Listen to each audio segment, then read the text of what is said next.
Bonsoir, bienvenue sur Horreur à la carte. Partageons quelques histoires ensemble en explorant ce recueil et délectons-nous de cette angoisse. Si ce n'est pas encore fait, je vous invite à rejoindre la communauté en vous abonnant et en activant les notifications. Je vous invite aussi à noter dans les commentaires là où les histoires qui vous auront fait frissonner. Alors, installez-vous confortablement et commençons avec cette première histoire. Captif.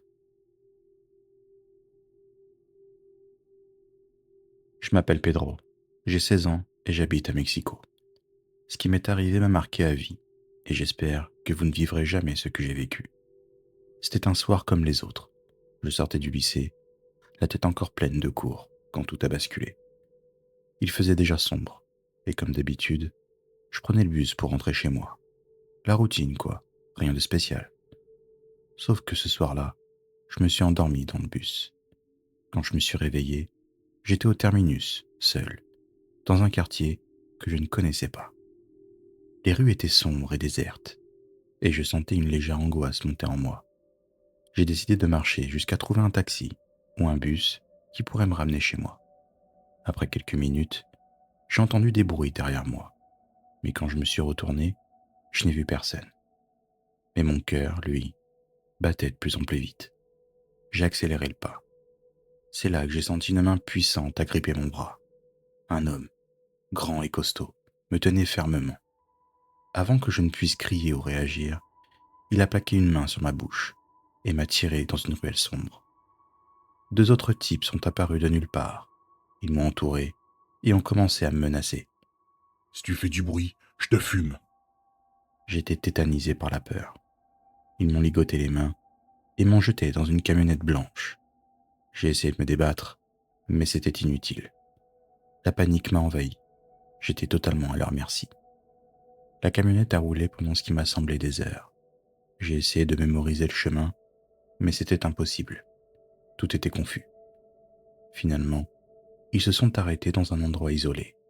Ils m'ont traîné hors de la camionnette et m'ont jeté dans une pièce sombre et froide, à peine éclairée par une ampoule suspendue au plafond. L'odeur de moisissure et de renfermé me donna envie de vomir. Ils m'ont laissé là, seul, pendant ce qui m'a semblé une éternité. Je ne savais pas ce qu'ils allaient faire de moi, ni pourquoi ils m'avaient kidnappé. Les pensées les plus sombres traversaient mon esprit. Soudain, la porte s'est ouverte et un des hommes est entré. Il avait un regard froid et calculateur. On va appeler tes parents et ils vont devoir payer une rançon si tu veux revoir la lumière du jour. Je n'arrivais pas à croire ce que j'entendais. Ma famille n'était pas riche. Comment allait-il trouver l'argent? J'étais terrifié. Les jours suivants, ils ont continué à me garder enfermé. Je ne voyais jamais la lumière du jour, je perdais la notion du temps. Ils me nourrissaient à peine et me traitaient comme un animal. Chaque fois que j'entendais des pas s'approcher, mon cœur s'emballait. Les nuits étaient les pires. Les bruits dans la maison, les cris lointains des autres captifs, tout cela me rendait fou. Un jour, alors que j'étais à bout de force et d'espoir, j'ai entendu des voix plus fortes que d'habitude. Une dispute éclate entre mes ravisseurs. Apparemment, la rançon n'avait pas été payée à temps. Ils semblaient de plus en plus nerveux et agressifs. J'ai compris que c'était ma chance. Pendant qu'ils étaient occupés à s'engueuler, j'ai remarqué que l'un des barreaux de la fenêtre était légèrement desserré. Avec toute la force qui me restait, j'ai réussi à le déloger. J'étais terrifié et à la fois plein d'espoir. J'ai commencé à forcer le passage à travers la petite ouverture. J'ai réussi à me faufiler dehors, mais j'étais encore loin d'être sauvé. Je me suis mis à courir, malgré la douleur et la fatigue. Les ruelles sombres étaient un labyrinthe, mais je courais sans m'arrêter, poussé par la peur de me faire attraper. Derrière moi, j'entendais les cris et les pas de mes ravisseurs qui avaient découvert ma fuite. J'ai couru pendant un bon moment, mes pieds saignaient, mes poumons me brûlaient. Finalement, j'ai aperçu des lumières au loin. C'était une station-service. J'ai utilisé mes dernières forces pour y arriver et j'ai supplié l'employé d'appeler la police. Les minutes qui ont suivi sont floues. J'étais à moitié conscient quand les policiers sont arrivés. Ils m'ont emmené à l'hôpital où j'ai passé plusieurs jours en observation. J'étais en sécurité, mais la peur ne me quittait pas. Chaque fois que je fermais les yeux, je revivais ces moments d'horreur. Mais j'étais vivant, et c'est tout ce qui comptait. La police a réussi à arrêter mes ravisseurs grâce aux informations que j'ai pu leur donner. Ils étaient membres d'un gang spécialisé dans les enlèvements contre rançon. Mon témoignage a permis de sauver d'autres victimes et de mettre fin à leurs activités. Aujourd'hui, je vis avec les séquelles de cette expérience. La peur fait toujours partie de mon quotidien, mais je suis déterminé à reconstruire ma vie. Je partage mon histoire pour que vous sachiez que même dans les moments les plus sombres, il y a toujours une lueur d'espoir. Soyez prudents, prenez soin de vous et n'oubliez jamais que le courage et la détermination peuvent vous sauver, même des situations les plus terrifiantes.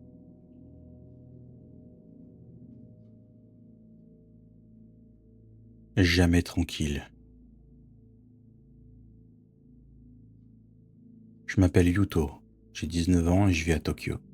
Un vendredi soir, mes amis et moi avions décidé de traîner un peu en ville. On avait prévu de manger des ramen et de faire un tour au karaoké. Tout se passait bien. On s'amusait, on rigolait et on profitait de notre temps libre.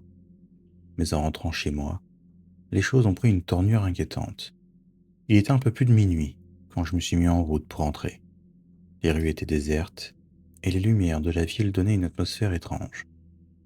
J'avais l'impression que quelque chose n'allait pas, mais je n'arrivais pas à mettre le doigt dessus.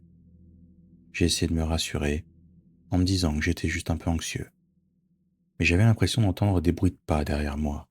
Et à chaque fois que je tournais la tête pour voir, il n'y avait rien, et les bruits s'arrêtaient. J'ai repris ma route en accélérant légèrement le pas. Les bruits de pas ont recommencé, plus proches, et cette fois, j'ai senti un frisson me parcourir le dos. J'ai encore regardé derrière moi, mais encore une fois, à rien. Mon cœur s'est emballé. J'ai pris un raccourci à travers une ruelle sombre pour entrer plus vite. Mauvaise idée. Les bruits de pas se sont intensifiés. Cette fois, j'étais sûr que quelqu'un me suivait. J'ai commencé à courir, mais plus je courais, plus les pas se rapprochaient. Je suis arrivé devant mon immeuble, essoufflé. J'ai rapidement ouvert la porte et me suis engouffré à l'intérieur. J'ai monté les escaliers 4 à 4 et me suis enfermé dans mon appartement. J'ai verrouillé la porte et allumé toutes les lumières. Mon souffle était saccadé et mon cœur battait à toute allure. J'ai tenté de me calmer, mais quelque chose ne cessait de me dire que le danger n'était pas passé. J'ai vérifié toutes les fenêtres et les portes pour m'assurer qu'elles étaient bien verrouillées. Puis je me suis installé dans le salon, essayant de rationaliser ce qui venait de se passer. Peu de temps après, j'ai entendu un bruit venant de la porte d'entrée. Quelqu'un grattait la porte. J'ai senti la panique monter. J'ai pris mon téléphone et j'ai appelé mes parents. Mais ils ne répondaient pas. J'ai alors appelé la police, expliquant la situation de manière paniquée. Le grattement a cessé, mais j'étais trop terrifié pour bouger. J'ai attendu, chaque seconde semblant durer une éternité. Finalement, la police est arrivée. Ils ont fouillé les environs, mais n'ont trouvé personne. Ils m'ont dit que c'était probablement un sans-abri ou quelqu'un de perdu. Mais je savais que ce n'était pas le cas. Je savais que quelqu'un me traquait. Les jours suivants ont été un enfer. Je sentais constamment des regards sur moi, au lycée, dans la rue, même chez moi. J'avais l'impression que quelqu'un m'observait en permanence. J'étais épuisé, incapable de dormir ou de me concentrer. Mes amis ont remarqué mon comportement étrange, mais je n'osais pas leur en parler. Je ne voulais pas passer pour un fou. Un soir, alors que je rentrais de cours, j'ai trouvé une lettre glissée sous ma porte. Il était écrit « Ne t'inquiète pas, tu ne seras plus jamais seul ». Mon sang s'est glacé. J'ai couru chez mes parents, leur montrant la lettre. Ils ont immédiatement appelé la police. Cette fois, ils ont pris la situation plus au sérieux. La police a installé une surveillance autour de mon immeuble. Mais malgré leurs efforts, le sentiment d'être observé ne disparaissait pas. Chaque nuit, je m'endormais avec la peur au ventre, craignant ce que le lendemain pourrait apporter. Un mois s'est écoulé et les incidents ont semblé s'arrêter. La police n'avait toujours aucune piste, mais les choses avaient l'air de revenir à la normale. Je commençais à me détendre, à retrouver un semblant de vie normale. Mais un soir, alors que je rentrais tard de chez un ami, j'ai remarqué une silhouette, debout sous le réverbère en face de mon immeuble. Mon cœur a recommencé à battre la chamade. La silhouette ne bougeait pas, elle semblait juste me regarder. J'ai pris une grande inspiration et me suis dirigé vers l'entrée de l'immeuble, essayant de l'ignorer. Juste avant d'entrer, j'ai jeté un coup d'œil rapide derrière moi. La silhouette avait disparu. Je suis monté en courant jusqu'à mon appartement et me suis enfermé à double tour. Cette nuit-là, je n'ai pas dormi. Chaque bruit, chaque ombre semblait être une menace. Les jours suivants, j'ai essayé de convaincre mes parents de m'aider à déménager. Je voulais quitter cet endroit pour aller vivre ailleurs.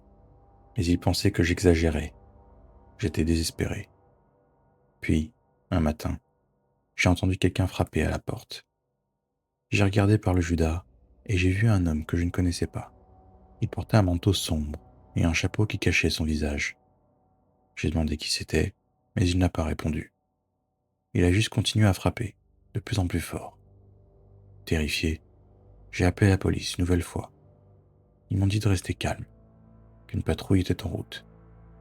Les coups se faisaient de plus en plus violents. J'avais l'impression que la porte allait céder. Puis, d'un coup, tout s'est arrêté. Puis un bruit. Les policiers sont arrivés quelques minutes plus tard. Ils ont fouillé les alentours, mais n'ont trouvé personne. Ils ont décidé de mettre en place une surveillance plus stricte autour de l'immeuble. Chaque nuit, je m'endormais avec la terreur de me réveiller et de trouver ce stalker dans ma chambre. Je vérifiais les serrures encore et encore, mais rien n'y faisait. La menace planait toujours, invisible, mais bien réelle. Un soir, j'ai entendu un bruit venant de la fenêtre. J'ai pris mon courage à deux mains et me suis approché doucement. J'ai ouvert les rideaux et j'ai vu, gravé sur la vitre, une phrase. Je suis toujours là. La police a été prévenue une nouvelle fois. Ils sont venus, ont inspecté la fenêtre, mais n'ont trouvé aucune trace de l'intrus.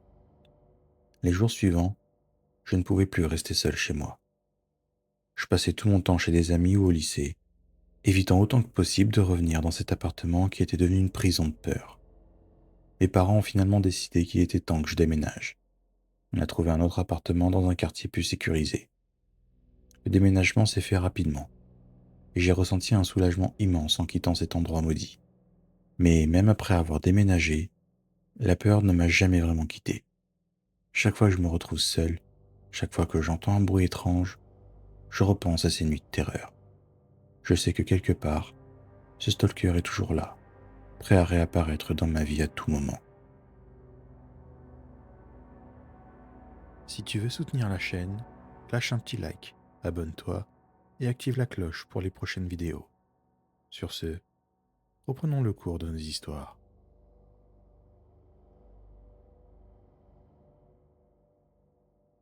La marionnette. Je m'appelle Giulio et j'ai 21 ans.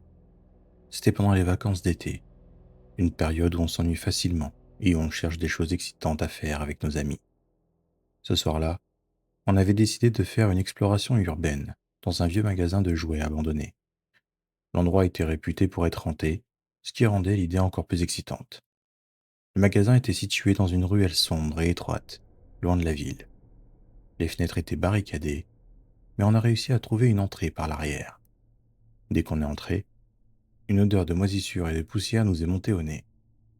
Les étagères étaient encore pleines de jouets en décomposition, certains encore emballés, d'autres éparpillés sur le sol. On avançait prudemment, éclairés par nos lampes torches. L'atmosphère était pesante, chaque bruit résonnait dans le silence. Soudain, on a entendu un bruit de grincement venant du fond du magasin. Mon cœur a fait un bond. On a décidé de s'approcher pour voir ce que c'était. En arrivant dans une pièce à l'arrière, on a découvert un vieux théâtre de marionnettes. Les marionnettes étaient accrochées à des fils, suspendues dans des positions macabres. L'une d'elles se distinguait des autres. Un pantin en bois, finement sculpté, avec des yeux noirs perçants.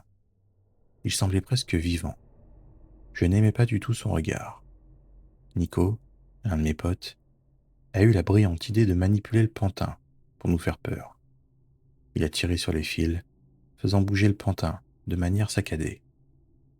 On a tous ri nerveusement, mais quelque chose dans l'air avait changé. Le pantin semblait nous fixer, même quand il bougeait pas.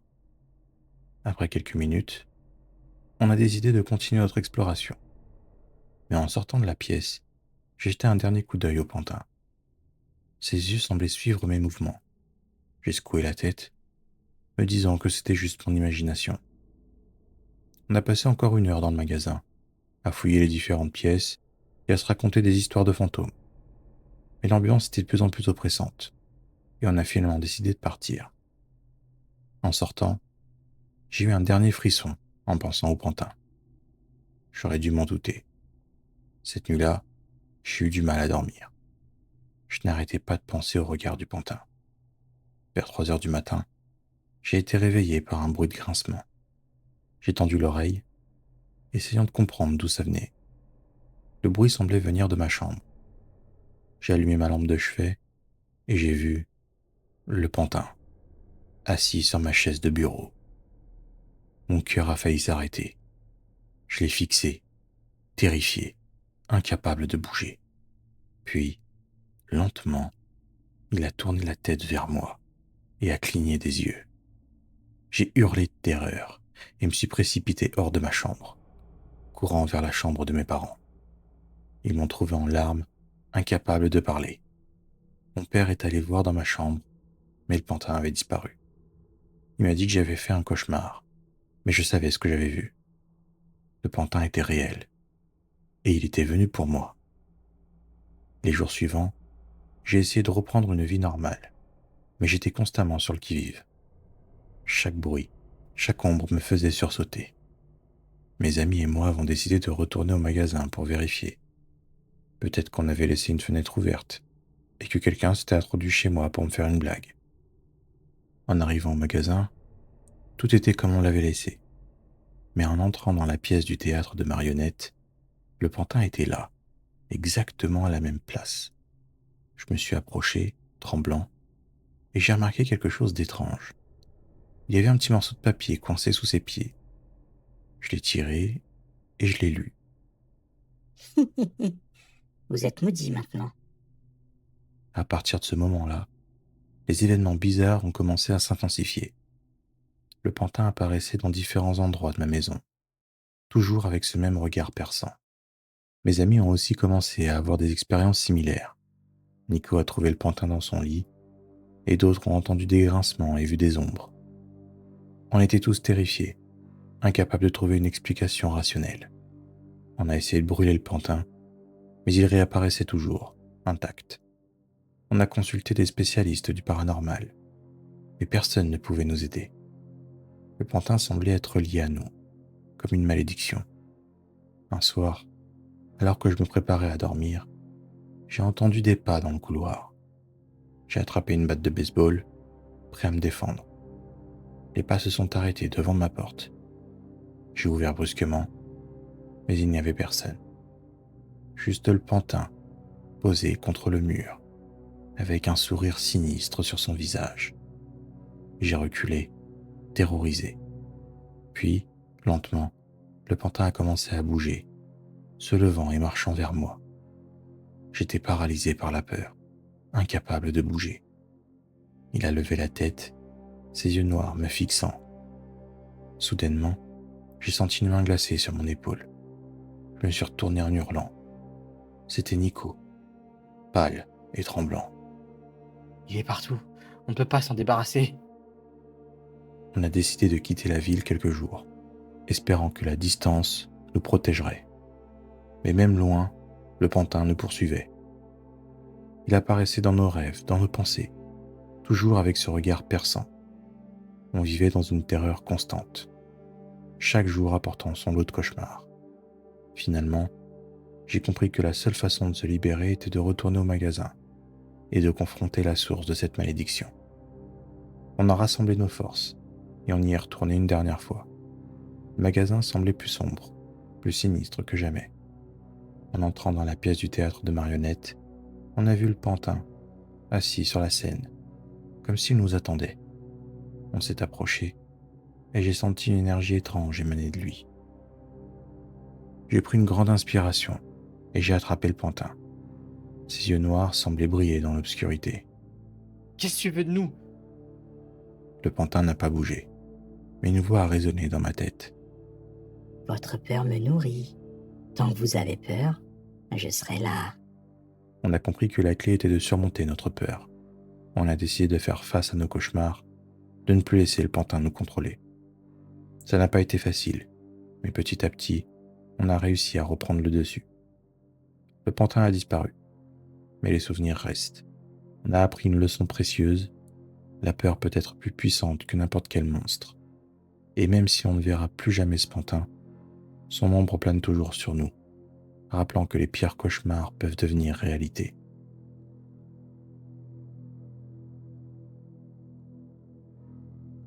L'esprit d'Anna. Salut, moi c'est Nathan et j'ai 17 ans. Ce que je vais vous raconter est une expérience que je n'aurais jamais cru possible. Il y a quelques mois, ma famille et moi avons emménagé dans une vieille maison, située dans un quartier reculé de la ville. Cette maison avait appartenu à un vieil homme qui était mort seul, et personne n'y avait vécu depuis des décennies. Je me souviens de la première nuit que nous avons passée dans cette maison. L'ambiance était déjà lourde et oppressante. Le bois semblait craquer sous le poids des années, et chaque bruit résonnait dans un écho sinistre. Et ça, ce n'était que le début. Une nuit, alors que je dors profondément, un bruit étrange me réveille. C'était comme un murmure lointain, faible, mais bien réel. J'ouvre les yeux et regarde autour de moi, mais je ne vois rien d'anormal. Le murmure continue, s'intensifiant légèrement. Il semble provenir du couloir. Je me lève lentement, prenant soin de ne pas faire de bruit. Chaque pas que je fais résonne comme un coup de marteau dans le silence de la nuit. En approchant du couloir, le murmure se fait plus clair. C'est une voix de femme, douce, mais désespérée. Elle répète les mêmes mots encore et encore. Aidez-moi, aidez-moi. Ça me fout la chair de poule, mais ma curiosité me pousse à avancer. Je suis la voix jusqu'à la vieille porte en bois de la cave. La poignée est glaciale. J'ouvre lentement la porte, révélant un escalier descendant dans l'obscurité totale. Mon cœur bat la chamade alors que je descends les marches, une à une. L'air devient de plus en plus froid à mesure que je m'enfonce dans les ténèbres. Arrivé en bas, je découvre une pièce, éclairée faiblement par une lumière provenant de je ne sais où. Au centre de la pièce, une jeune femme est assise, le visage caché dans ses mains. Elle porte une robe ancienne, et ses cheveux longs et noirs tombent en cascade sur ses épaules. Je m'approche d'elle, lentement, et demande d'une voix tremblante. « Qui êtes-vous? Qu'est-ce que vous faites ici? » Elle relève la tête, révélant un visage marqué par la douleur et le chagrin. Je suis Anna. J'ai été emprisonnée ici. Il était obsédé par les esprits et m'a sacrifiée pour ses rituels.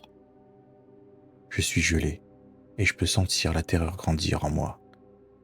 Pris de panique, je fais demi-tour et remonte l'escalier en courant, l'adrénaline pulsant dans mes veines. Je m'enferme dans ma chambre, enfile mon casque, et je mets la musique à fond pour ne plus l'entendre. Après des heures d'insomnie, je finis par m'écrouler de fatigue et m'endors. Mais je fais des cauchemars. Je vois cette femme. Elle me montre un vieux livre en cuir et hurle sur moi. Je comprends pas ce qu'elle me dit. Au petit matin, je suis en sueur, fatigué et terrifié par tout ça. Mais je me prépare et passe ma journée au lycée.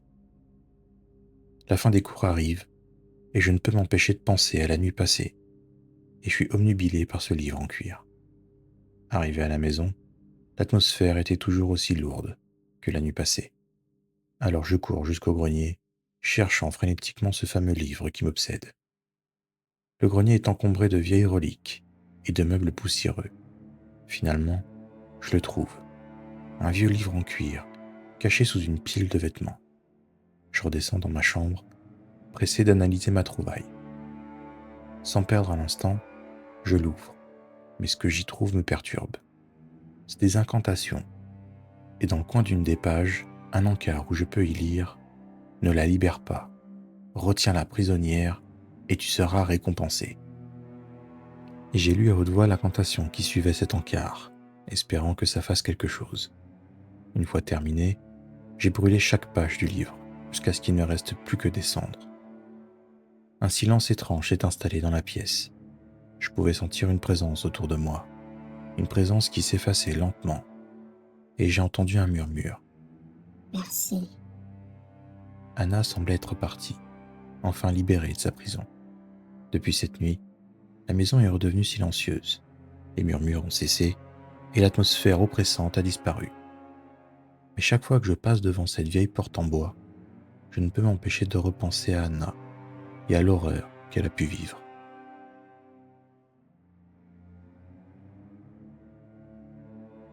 Séance de Ouija. Je m'appelle Roberto et j'ai 16 ans. Un soir, mes amis et moi avons décidé de jouer avec une planche de Ouija. On avait entendu parler de ces histoires effrayantes, mais on était sceptiques. Alors pour s'amuser et se faire peur, on a sorti une vieille planche de Ouija qu'un de mes potes avait trouvée dans le grenier de sa grand-mère. On s'est installé dans le salon, les volets fermés et les lumières tamisées pour créer une ambiance angoissante. On était 5 ce soir-là. Moi, Luis, Alma, Diego et Carla. On a allumé quelques bougies et commencé la séance en posant des questions banales. La planche restait immobile et on rigolait en se disant que c'était n'importe quoi. Mais au bout d'un moment, la planche a commencé à bouger. Au début, on pensait que c'était l'un d'entre nous qui la poussait pour faire une blague. Puis, les réponses sont devenues plus précises et troublantes. On a demandé s'il y avait un esprit avec nous, et la planche a lentement glissé vers oui. J'ai ressenti un frisson glacial dans le dos. On a continué à poser des questions, et l'esprit a révélé qu'il s'appelait Manuel, et qu'il avait perdu la vie dans un accident de voiture près de notre ville, il y a une 30aine d'années. Diego, sceptique, a demandé des détails sur l'accident. La planche a appelé pont. On savait tous de quel pont il s'agissait. Un vieux pont en bois à l'extérieur de la ville, abandonné depuis des années après un accident tragique. Alma a commencé à paniquer et voulait arrêter. Mais Luis a insisté pour continuer. On a demandé à l'esprit ce qu'il voulait. La planche a écrit justice. À ce moment-là, un des verres sur la table s'est renversé tout seul. Carla a crié et a voulu partir. Mais Diego a dit que c'était sûrement le vent. Mais il n'y avait pas de fenêtre ouverte. On a continué malgré notre peur grandissante. L'esprit a dit que ce drame n'était pas dû à un accident, mais à un acte délibéré pour le faire disparaître définitivement. Il voulait qu'on découvre la vérité. Alma, tremblante, a demandé comment on pouvait l'aider. La planche a simplement éplé « Trouve ». À ce moment-là, les bougies se sont éteintes, d'un coup, et on s'est retrouvés dans le noir complet. On a tous paniqué, cherchant nos téléphones pour allumer les lampes torches. Quand la lumière est revenue, la planche était retournée, et les lettres M-A-N-U-E-L étaient gravées dans le bois. On a décidé de quitter la maison immédiatement. On a couru dehors, et on est tous rentrés chez nous, abasourdis par cette expérience. Le lendemain, on a raconté notre expérience à un professeur d'histoire. Il nous a confirmé l'existence de Manuel, un jeune homme disparu dans des circonstances mystérieuses près du pont. Cette expérience a changé nos vies. On a essayé de faire des recherches pour découvrir la vérité sur cet accident. Plus on creusait, plus on découvrait des choses troublantes sur cette petite ville. Des secrets enfouis, des histoires de familles influentes prêtes à tout pour garder leurs secrets cachés. Avec le temps, on a commencé à voir des signes, des ombres dans la nuit, des voix chuchotées quand on était seul. L'esprit de Manuel semblait toujours nous suivre, nous poussant à continuer nos recherches. Alma a même commencé à faire des cauchemars récurrents, où elle voyait Manuel lui demander de l'aide. Un soir, en pleine investigation près du vieux pont, on a trouvé une boîte enterrée contenant des lettres et des photos. Elle révélait des informations choquantes sur les événements ayant mené au décès de Manuel. Tout ça avait été orchestré par une figure influente de la ville pour des raisons de pouvoir et d'argent. On a pris ces preuves et les avons apportées aux autorités.